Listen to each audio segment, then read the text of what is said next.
much for letting us use your amazing house, for preparing, for shopping, for cooking. Thank you so much.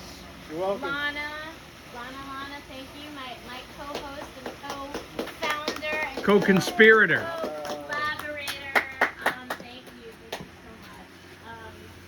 I know I'm gonna be unusually like earnest, I guess. So I just want to start. Yeah, we had this idea to honor Jeff. So just starting out, I was just, reflecting over our relationship, and, we were siblings that fought like any siblings, like Jeff used to, I would meticulously have my comics in order, like from one to whatever, and he would come in my room and just Archie, Betty, Veronica, yeah. And like we fought. I actually remember one time when I was like 8 or 9, and like he wouldn't let me in the house. He's like, "You can't come in, slut." Oh, I do not remember that. Yeah, you did. damn. That makes sense to me. I I fully support that. I agree. Your, I don't remember that. Not that that was way off. But I don't remember that. I do. Yeah, dude, it was 50 years ago. Joking. Because I think I didn't even know what it meant. What? I didn't know what it meant. Oh. And you were like, Now you do. asking, but we had our normal, like we fought. But the thing about Jeff is like, no matter what, he was such a protector, like the way an older brother should be. Like, if anyone messed with me and bullied me, there were a couple of instances where he just went out and he protected me. And he was the only one that was allowed to, beat me up. The other thing is, and I was just like reflecting on when we weren't fighting, like how much fun we would have, like, and I wrote some of these down, like when we'd go on vacation. And I know these are inside jokes, but I was thinking of the Suez Motel, Uncle Harry jokes, bingo, the push game, and we really had our sense of humors were really aligned. Mine, of course, has grown and matured, and Jeff still stays at the base, 12-year-old level. That's how we've changed a little bit. There was a time we ran away together. Our home life at times was not ideal, and we packed cherry tomatoes and like string beans and ran like what felt like miles, but it was just like a few blocks, and hid behind a rock together. And we were really like, fuck this family. Let's run away. I just showed her that rock a couple of days ago. Yeah. Right by Jimmy's house. Yeah. TV guide stuff. And then there was a little period where we weren't really part of each other's lives that much as teenagers, and I wasn't actually around that much, and then we started to hang out, and first, like, it was just fun to hang out as friends, going to bars, hanging out with his friends, and just partying together and having fun together. And then eventually Jeff became a dad. And I mean, just like blown away. Being a single dad is not easy. Brian knows this until Heather came into the picture. It's like being a single dad, being a parent in general is not easy. I'm sure you all know. And just the way that Jeff has shown up in the world, I'm just so proud of who you are as a parent, as a teacher, as a brother, as a son, as a friend, as a nephew, as a man, and a human being in the world, and the kindness that you show to people. I mean, just who you are as a person. I really admire you. Hence, people coming here. And then I was thinking about how much our parents would be not only proud of you and how you live your life, but of our relationship. Not often, and I know a lot of people, and they're, close or not close to their siblings, but I think our relationship has now kind of even transitioned into a deeper point now that you're on your journey. And we have these deep talks about consciousness and death and like life and what it means to be a human in this world. And to have someone who's your sibling that's also just like your friend, and someone who has your back, and someone who gets you and you know will be there for you is really a gift. I know that doesn't happen for everybody. You hear that, Brian? You guys hear something? I didn't hear. And you know, the last time we when I went to Florida we went to scatter my mom's ashes, and it was a really difficult trip. And there was a particularly difficult night, and the two of us hung out, and we had just this amazing night. And I was just thinking, like, if our parents were looking down on us, they would just freaking cry about how we are with each other, and I think that would make them really happy. So I went the tender route rather than the stand-up route because I just wanted to. So happy birthday, bro! Love you so much. Woo! Throw in a few singers if you want. I know. I just like. I was tired. Uncle. Yeah, the first time. And I'm only looking at my phone because it makes people think I prepared something for this. But I did not. So, but what she said. And then also, I mean, I watched him, you know, from the get-go, and through so many different iterations of his life. He's just been someone that I loved, and as he got older, you know, loved him and respected him, especially in his role as a single dad, which was, like you said, difficult for anybody. But I think he did a great job until you learn to talk. But I know you guys bump heads a lot, but that's what parents and children do. And I think, you know, both you looking here, and what Wendy said, David and Lucy would be so proud of you. And I don't believe he's anywhere looking down or looking up or wherever. But his spirit is here in us, and I have a 60-year-old nephew. I mean, and your friends have gotten so old. You're all so old. So I just want to say, come here. Aww. I'm still thinking of you as 35.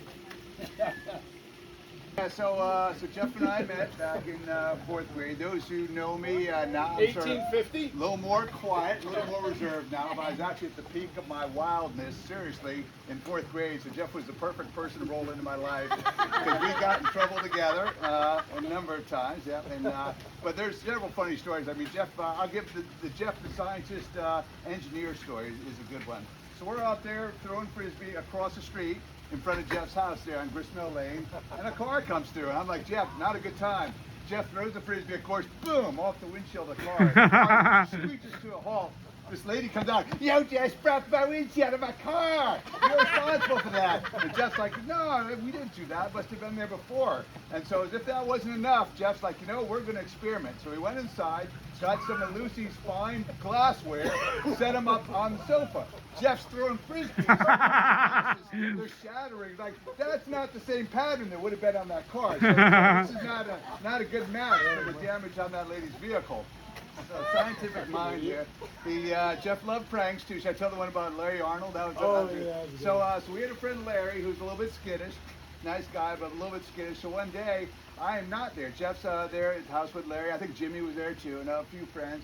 They said, "Hey Dan, I got an idea. We want to prank Larry. So come on over. We're gonna be down in the basement. I want you to go upstairs and start pretending you're like a burglar." So we had the whole ski mask, the whole thing set up. So I come in, I'm upstairs rattling around in his mom's like jewelry case. So when he comes up the stairs, and I think you'd already unplugged the phone. So they picked up the phone. It's like, no tone, dial tone on the phone. Something's not right here. And so then I'm up there jingling the stuff, and then I shine a flashlight across the room there. So, and I think at that point Larry just freaked out. I step out in front of the stairs with the ski mask on. He is gone. I mean, he's like doing a 500-yard dash back to his house in the neighborhood there. But yeah, he totally freaked out after that. But yeah, we got into trouble, but we also had a lot of like really good times. And honestly, Jeff, throughout my time growing up, has been one of my absolute best friends. I would wait by the phone, waiting for a call for a pickup football game or a pickup, street softball. We had all these games we invented, and Jeff was always sort of the organizer behind that. And for me, I mean, I was sort of, eventually I became like a pretty good athlete. At the time, I was probably mediocre good, but for me, it was an opportunity to do something I loved and do it with friends. And really, I did do Little League, but I wasn't involved in so many other things. So for me, it was just something really that, was meaningful to me. And my mom's like, oh, it's probably Jeff on the phone, if the phone rang. And yeah, so we do that all the time. We played countless pickup football games and sports activities and stuff. And yeah, it was just really, I mean, that was a pretty important part of my life. In fact, Jeff, probably I owe him some credit to my my college entrance. I don't know if I told you this, but during the senior year of our high school experience, Jeff said, hey, let's start up this winter football league. We call it SWIFL, Saddle Rock Winter Football League. And we organized about 4 teams. It lasted probably about 3 weeks till the first snow, and then everyone's like, I'm not playing in the snow. But anyway, so Jeff maybe is co-organizer. So there for college interviews, I'm like, oh yes, well I'm the co-organizer of SWIFL, the Saddle Rock Winter Football League. And so they're like, well, that's very impressive. Yeah, which I was, all truth. But again, so I owe you for that as well. Probably the whole reason for my Air Force career because of that. Final countdown also. There. I took you to the final countdown. Yeah. Anyway, years. So hey, I joined the Air Force. Was gone for 30 years. But every time I came back, obviously, we try to get together and do our things. And I will say about the meaning, great value and meaning of a friendship. After 30 years in the United States Air Force, I'm out at, of all places, Scott Air Force Base in Illinois. And I'm retired. I sent out something on Facebook.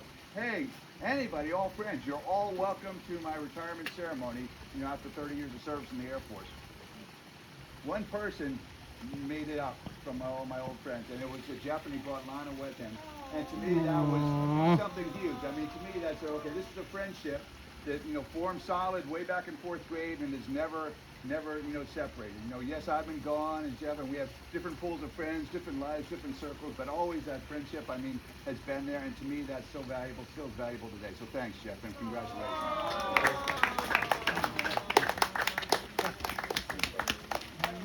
Here's your bill. We picked up Joe for the first time. I knew it was coming. And Joe can tell his version. I know what Jeff two can tell stories his Joe's version. gonna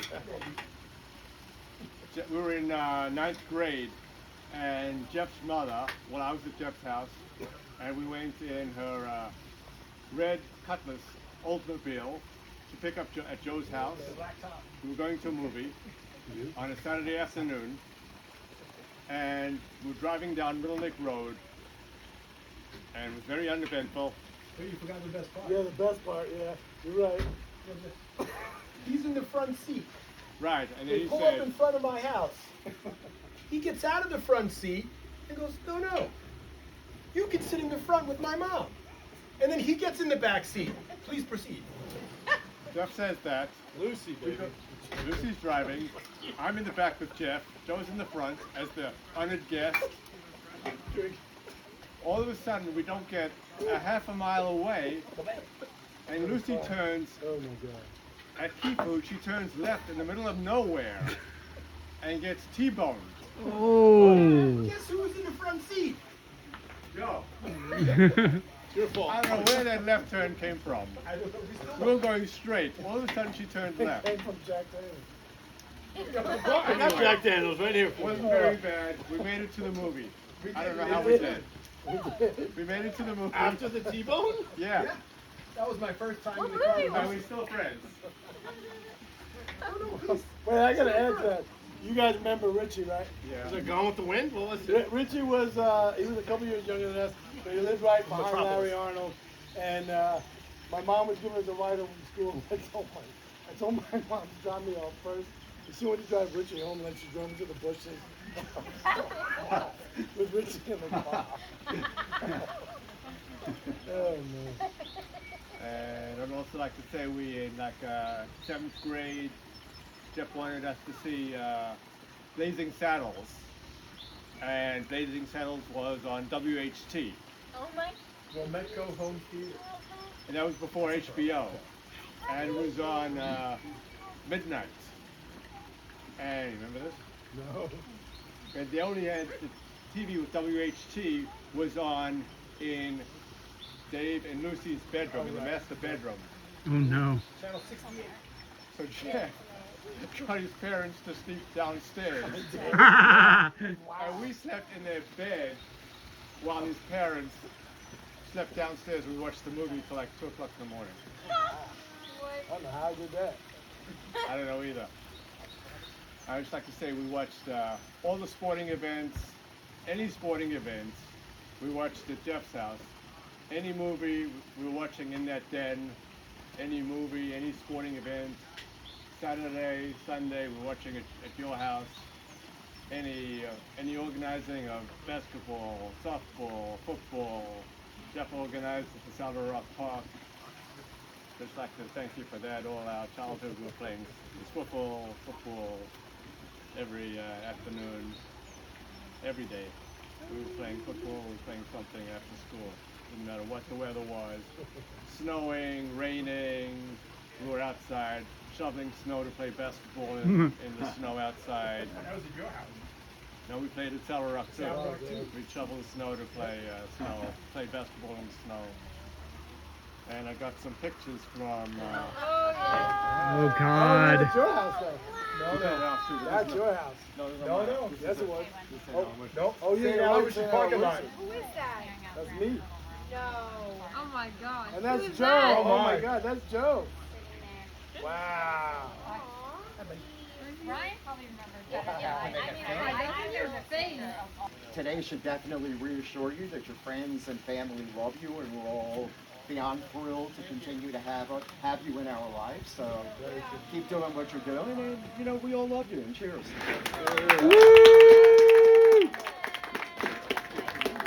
Happy birthday.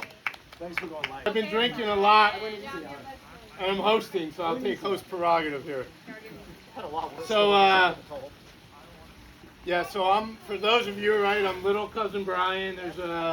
I have some interesting memories growing up at Grandma Edith's house. And, you know, I think, you know, I probably, when I say cousin Jeff, I think it's more like brother Jeff. For sure. You know, and, yeah, cheers. And, yeah, we've certainly shared some interesting life experiences, but I think it's all worked out well, right? All good. And you know, I'll make it quick. I'll summarize. I think there's kind of two things that stand out for me that epitomize Jeff. So one is when I was growing up, I don't know, maybe I was 10, 11, right? So Jeff was in his early 20s, and I remember, and I don't remember what necessitated the comment per se, but he basically said, "Hey, look. Don't worry about it. I got you. If anyone comes in, I'm going to kick their ass. I can kick anyone's ass. It's all good," right? So really making sure I felt safe and secure. And I remember I even challenged him. I'm like, you know, I don't know. So you could kick Hulk Hogan's ass or whatever. Yeah, I'm going to do this to him, and he's slow, and I got it. All right? So, you know, sort of always that protector.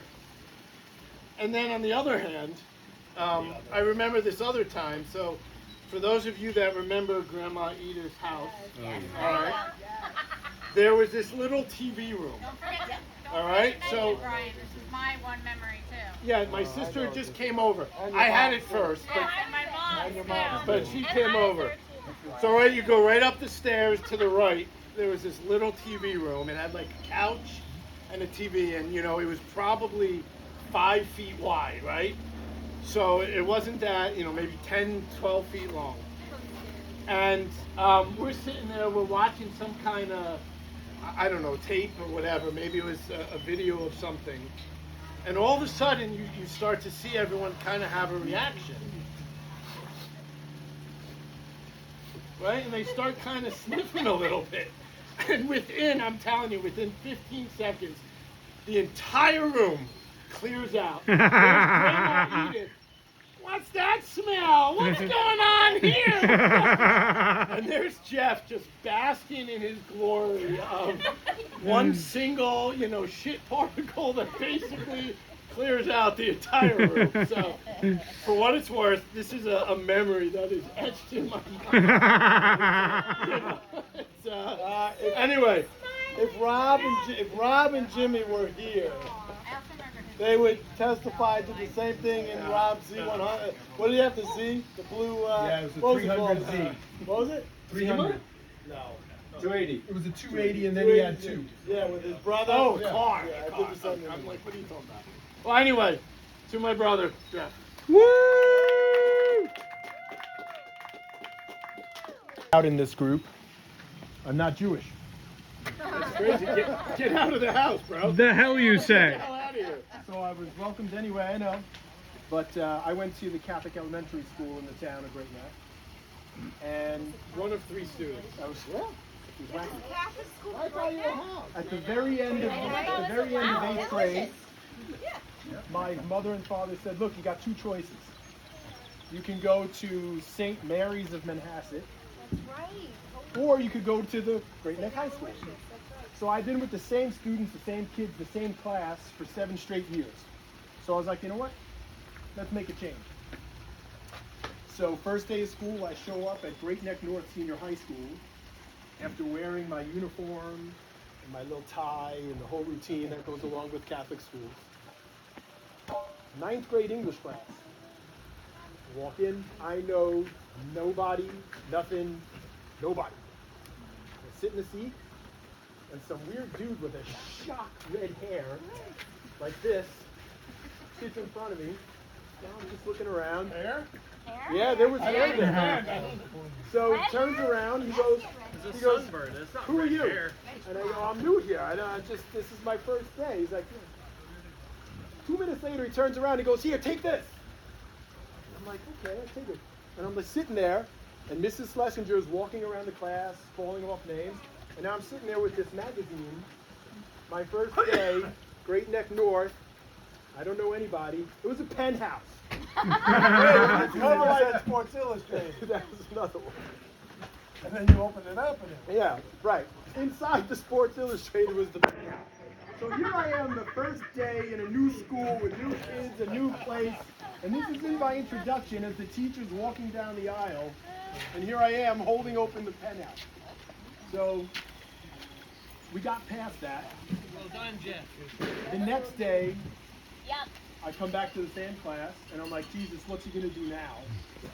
He turns around and says, hey, I just want to let you know, a couple of us, we play football down at, you've heard this football thing, but we play football at Saddle Rock. It's a park. It's down the street from the library. If you ever want to come, we're usually there at 3:30. So that was 42 years ago. And 42 years later, you guys are old. I'm still here. That was 46 years ago. Oh, 46 years ago. It was 46 years ago. Damn. 46 years later, I'm still here. Jeff's still here. Hope's still here. Langie, Danny, we're here. Gary, we're still here. And we're making fun of Olivia Jeff. Thank you for bringing me in. Woo! But, We don't blame you for being Catholic, man. It's I know. How we met, I think. Just to give you an idea, I was actually, I was born in Germany, lived in England, and I moved to the States when I was like in 6th grade. So I went to Baker, I didn't go to Saddle Rock, you know. Louder. Oh, sorry. So I was in 6th grade when I moved to the States, and I knew nothing about sports at all. In fact, football, you know, in Europe is soccer, right? And so just to give you an idea, when I was in 7th grade, there was a sign for swimming. I thought, okay, I'd like to swim. I always liked to swim.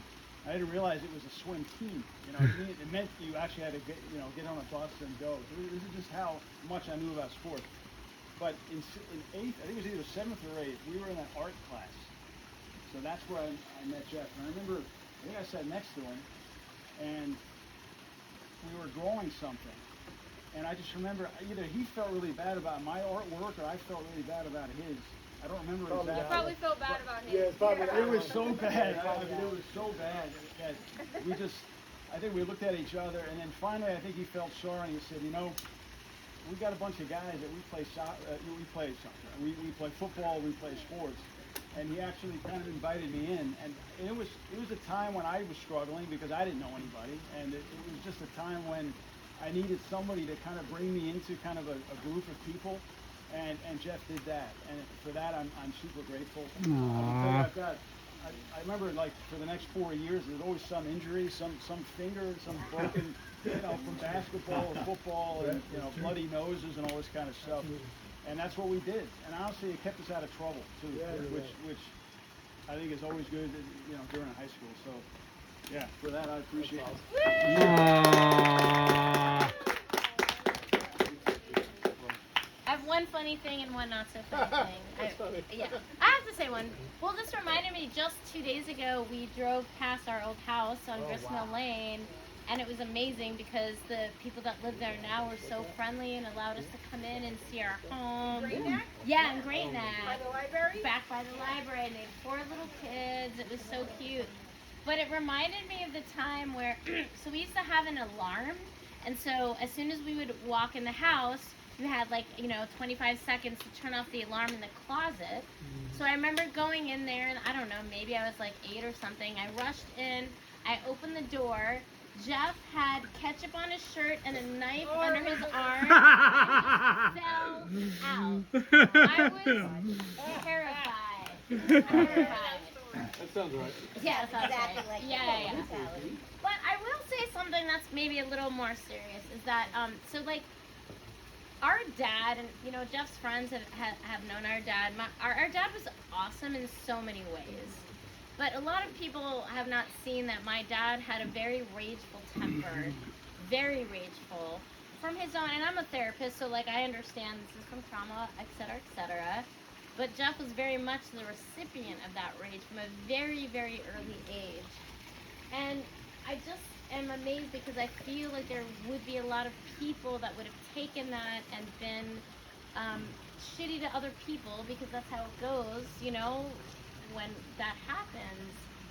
And the fact that Jeff has always, and you've heard from these stories, has been kind and welcoming and caring, and even the times he says that he's raised his voice to Lana and feels so bad saying, I never want to do what my dad did, and yet we know sometimes these things are, we just do. And I'm just so proud and amazed that you've gone through what you've gone through, and you're just someone that anyone would want on their side, because you're just so kind, and I just feel like we need that in the world. And so not many people have seen what he has been through, and I have, and I just you could have easily been gone in so many other directions, and who you are, whatever makeup that is, it's just incredible that you have never taken any of that and taken out on other people. And I just think that I'm just in awe of that. So Woo!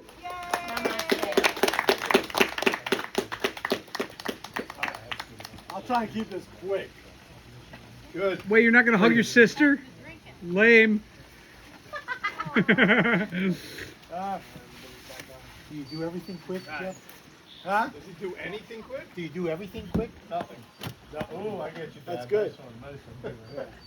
Wow. I mean, whew, thank you everybody that went the extra mile. I don't care if you came from Jersey or Long Island or anywhere out of California, state. maybe? It means the world to me. I did not expect this. I expected Harris, and that was it. I'm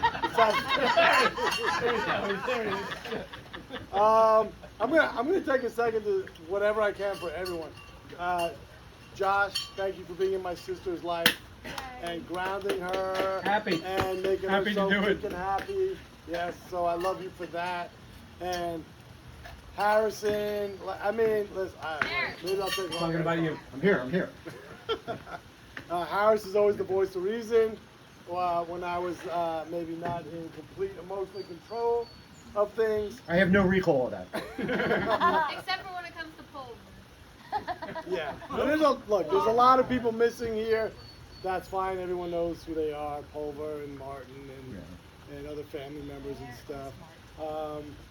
Lange, I've the older you get, as some of you may have felt, the more nostalgic you feel. And the trip, that was also the first time Lana ever saw snow. It was when we went out to David's retirement ceremony. And I've recently had lunch with David and his parents who are in their 90s. and still living by themselves in their own house. Wow. So of course, David has a special. Thank you for not telling the Dart story. Gary, we go so way back. I just told Gary recently. I remember there was a girl I had a super biggest crush I had in high school, and she moved to London halfway through high school. But I remember me and Gary were walking back to his house, and she was walking ahead of us with one of her friends, and I'll never forget that. And Shari and Steve, they've created a home away from home for me ever since I've been away, and I can't. The gratitude I have for that is immense. And then of course Joe and Sue. Sue, no offense to any other ladies here, best cook ever. I'll second it. Yeah, and the same with Joe, just Better. so welcoming. Danny, to see him, also greatest quarterback of our football playing days. I haven't seen him since high school, right? Not since high school. Yeah, so that was really special. My Uncle Saul and my dad, the best entertainment that you don't even remember. Melissa, Brian, yeah, they were gross. They were nasty, they were gross, but it was hilarious. So I love you and appreciate you for that. This guy is my brother. He is not. And I even say it to other people. I hate calling him cousin Brian. Because he is like my brother, and I thank you for all of this. Don't forget Irving. Who? Irving. He's not here. Oh, he's not here. I know, but he's dead. If we're gonna do that, We're not talking about. well, thanks Irving for the no fucking hair. Your mother's father. Because I saw my dad who had a lion's mane, died, and I thought I don't have to worry about anything. And yeah, so thanks Irving. Where's Rich? He's over there. Yeah, you still got it going or what? Got a full head of hair? Full head of hair. All right. There we go. Hey. Hey, From the front, it looks good. I wish I had that. Around. I wish I had man. that. Yeah, look at what this guy's got. These little scribbles or whatever they are. Shave that, wish man, you'd and wear a own hat. it. Raise your hand if you think Hats Jeff don't look should good on shave me. his I'm head. trying. I wish don't I like could wear it a hat. shaved. All right, anyway. Steve, I just said it with you, but even way past that. I mean, he's just the most generous, kind human being you could find. 2 cars here. What? Oh, yeah, it's cars. 2 cars? Yeah. You too. Oh, no, he came with Joe, right? Lori, I'm not going to say anything to embarrass you. Thank but you, I appreciate that. Yes, Lori was kind enough to set me up with her best friend who cheated on me twice. Is that Lydia? That wasn't Lori's fault. But Lori would be my plan B, second home away from home. Because she lives in a beach town, which is absolutely amazing. And she welcomes us all the time. And we have an absolute blast at her place. Andrea, who is long. We have a hilarious past. Most of it is X-ray. Not that kind of. Not me and her, but whatever. Anyway, she lives in Miami. We've stayed there in Miami. That was the first And time she's only Lana- 35 years old somehow. That was the first time Lana played Cards Against Humanity was at Andrea's house, so that's Lana's good memory. And then cousin Melissa, Brandon, thank you for being so amazing to my cousin Melissa. Cousin Melissa is my we have serial killer obsession, and she's the only one I talk to about serial killers. About her husband? Huh? Yeah, my husband's a serial killer. Oh, and you've made it this far. I know. I'm just waiting to come out. Mark Gordon! Mark Gordon, one of my best friends of all time. Mark and they're cool. They go out to dinner, the 3 of them. But Mark and Wendy originally, we were on a cruise. Me and Wendy were at the blackjack table. We were bickering. Mark thought that we were boyfriend and girlfriend. And then once he found out we were what? Can I just correct that a drop? Sure. You and I were playing blackjack, Right. and we were winning. And I don't know if anybody knows, but Jeff is superstitious. Oh, So- What? By the way. What? Take the lollipop out of it. 80%. No, I was going to say.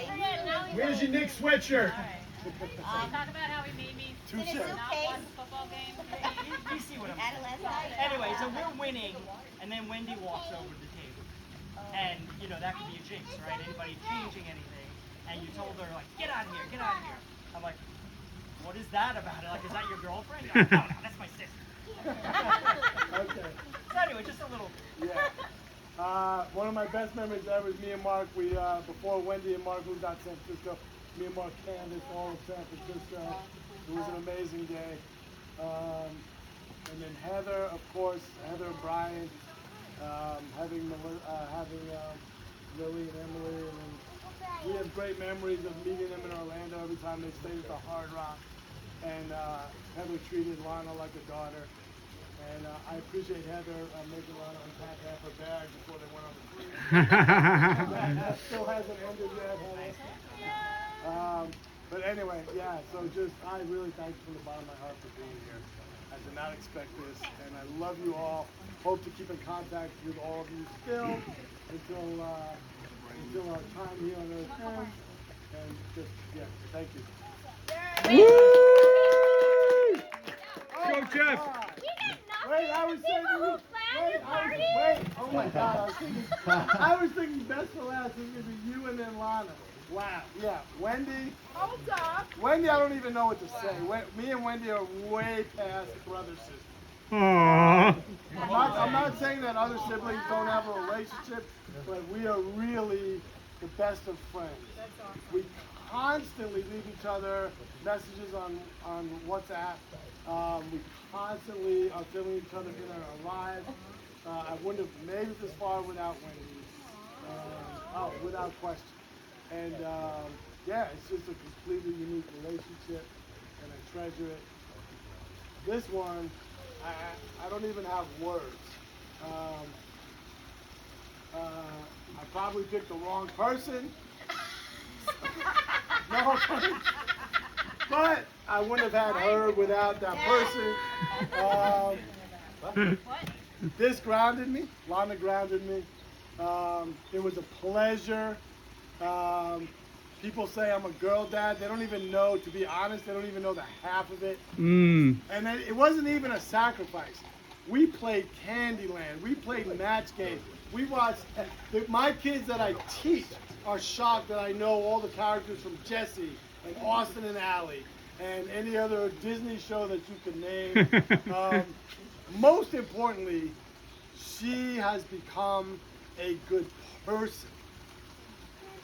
The way she treats her friends and strangers is very similar to me, and she is absolutely, doesn't matter what she does in life, whatever she does financially, relationship-wise, whatever, she is a light in the world, and she's good to everybody, and it's the best thing I've ever done in my life is to have her. Agreed. Woo!